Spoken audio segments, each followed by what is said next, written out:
Forsvundne handsker vil igennem en lang periode vise en række afsnit, der omhandler forskellige danskere, der på sin vis har mistet deres kæreste ej. Det første afsnit i rækken omhandler en dreng ved navn Jakob, som har søgt os om hjælp til at finde hans forsvundne handsker.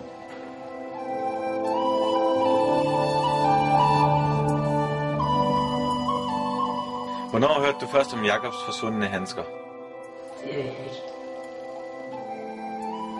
Det kan tydeligt mærkes på Jakobs mor, at hun ikke er i stand til at tale om tragedien, da hun stadigvæk er i dybt chok.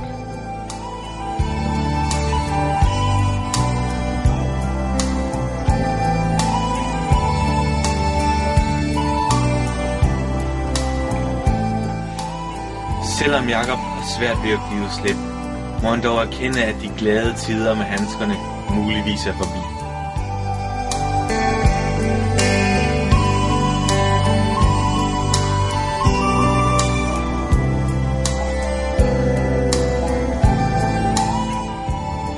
Jakob leder stadigvæk efter et sted, hvor handskerne forsvandt, og han håber, at de igen en dag kan forenes på ny.